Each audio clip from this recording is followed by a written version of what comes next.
Muy buenas noches.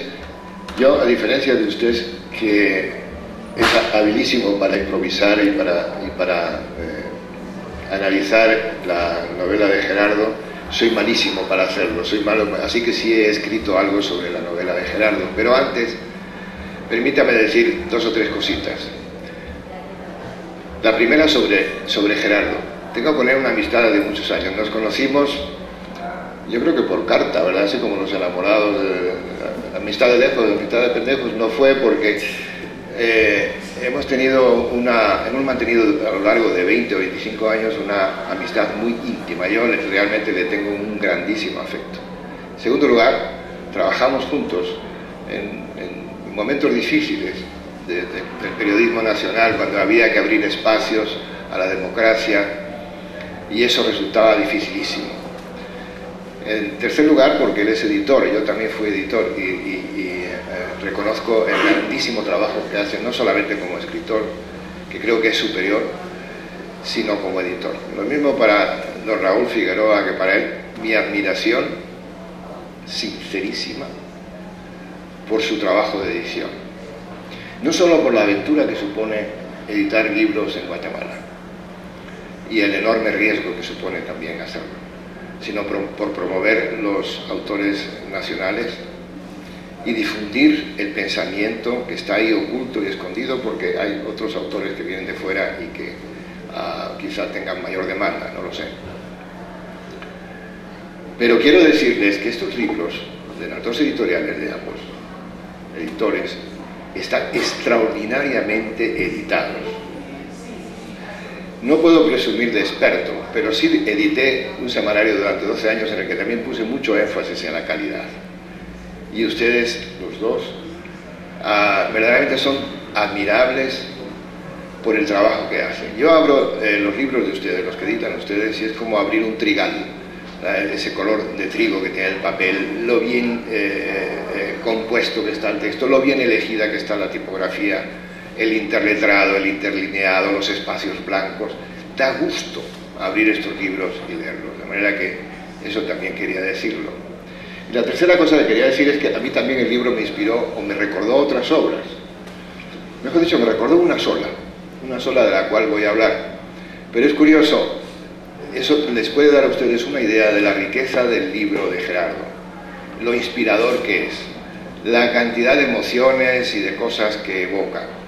Porque si por un lado pudo ser Platón, o la República de Platón, o las Confesiones de San Agustín, o los ensayos de Michel de Montaigne, a mí me trajo otra reflexión, que es la que les voy a comentar ahora. Y estoy seguro que a ustedes, cuando lo lean, les va a traer otras inspiraciones, porque el libro es riquísimo. Es un libro para leer y para releer. Pero en fin, voy a empezar con lo que había escrito con respecto a Gerardo.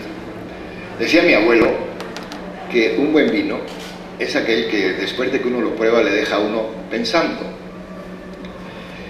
Y yo tengo por cosa cierta que lo que se dice de los buenos vinos también puede decirse de los buenos libros, como este de Gerardo Guinea, que hoy ofrece al público lector. Un libro para paladear, un libro para pensar y para mecerse en el gozo de la buena literatura. Y del mismo modo que una cata de vino despierta en el catador todo ese torrente de palabras al que estamos acostumbrados a oír, con las que describe lo que ocurre en su paladar cuando se saborea el vino, yo quisiera contarles las impresiones que recibí leyendo Un león lejos de Nueva York, y que esas emociones y esas reflexiones que iban despertando en mí y en mi conciencia al paso que lo leía. La primera de esas impresiones fue la de haberme embarcado en una travesía al corazón de las tinieblas, un título, como saben, de una célebérrima obra de Joseph Conrad, El corazón de las tinieblas. Un viaje a las sabanas donde tuvo lugar el origen del hombre, a ese espacio impalpable donde habitan nuestros impulsos más primarios, nuestros miedos y nuestros ímpetus más detestables. como el terrorismo o el crimen. Gerardo utiliza en su obra una expresión latina para describir ese peligroso territorio, huc sic leones, que traducida muy libremente vendría a decir algo así como: cuidado, aquí hay leones. Frase que en los mapas antiguos, como él cuenta en la novela, designaba el territorio que los cartógrafos, cuando dibujaban el mapa, no habían aún acotado y los exploradores no habían todavía reconocido.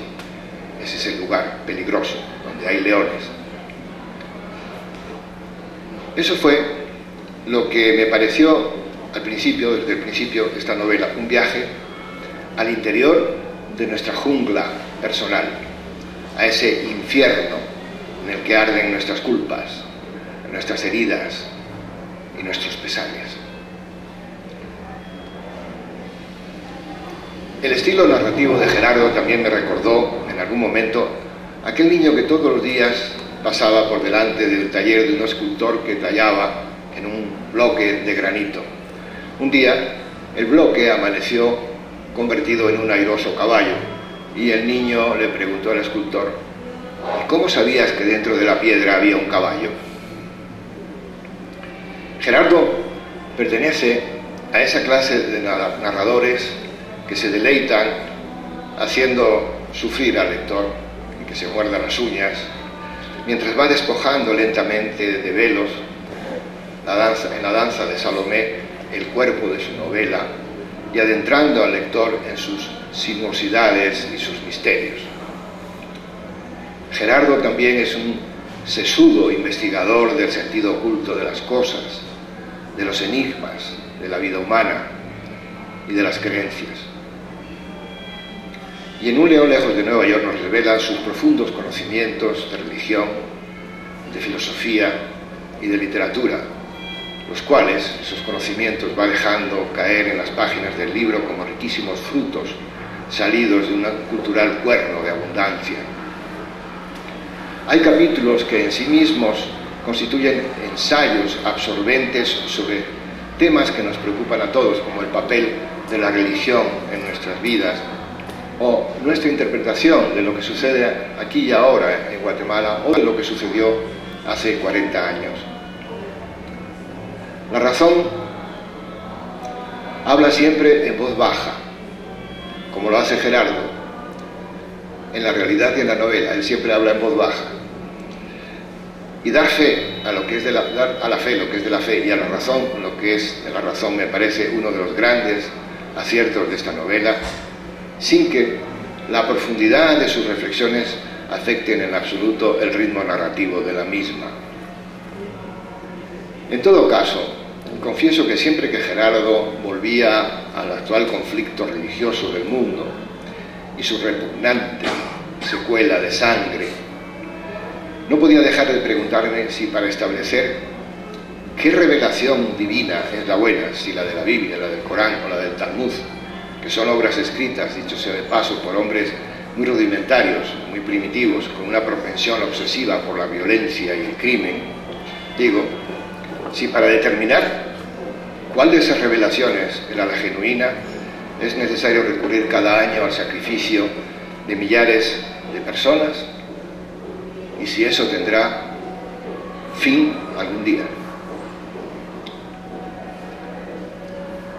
Quizá ustedes hayan oído hablar de una novela publicada en 1970 titulada El Chacal, cuyas primeras líneas a mí me impresionaron entonces mucho.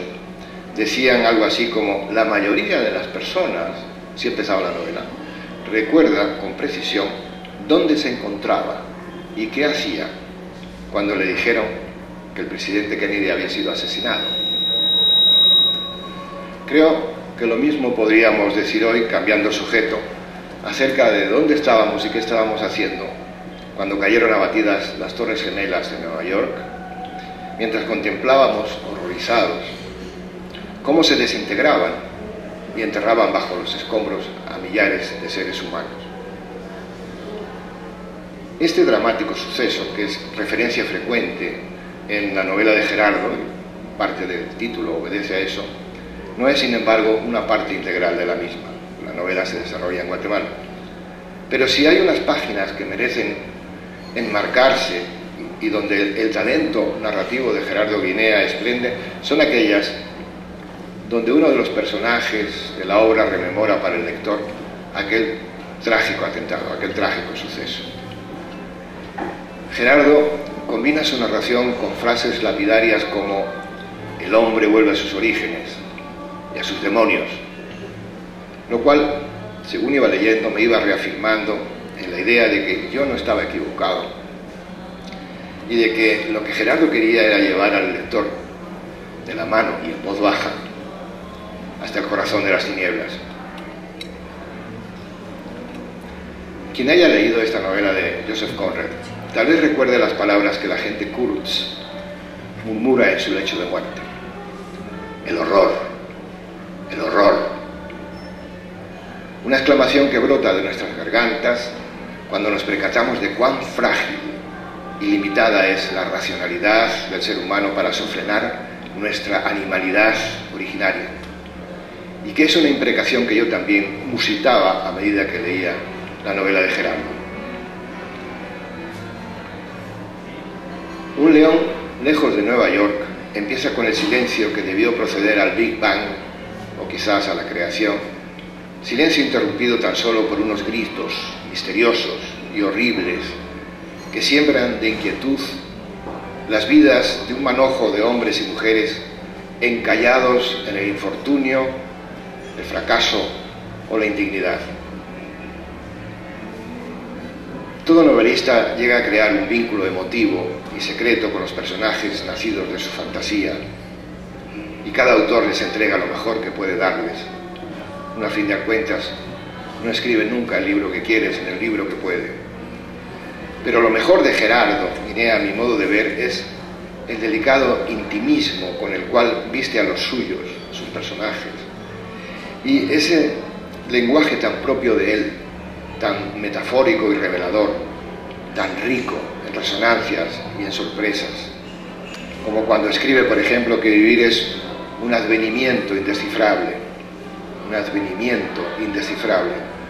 o cuando le dice a una mujer: eres como la música de Debussy. Esos personajes parecen vivir en una situación de parusía o de espera. De hecho, quizá esa sea la razón de que haya concretado el tiempo de la novela en un solo día. Una parusía, una espera como la que vivieron los apóstoles mientras aguardaban el fin del mundo y la segunda venida del Mesías. Lo que me hizo, a mi vez, evocar una teoría que rumio desde hace tiempo, según la cual el guatemalteco viene al mundo con un gene apocalíptico en su genoma, y que atribuyo a una herencia secular de terremotos, erupciones volcánicas, inundaciones, avalanchas de tierra y otras gracias que la naturaleza le concede a cada poco sin habérselas pedido.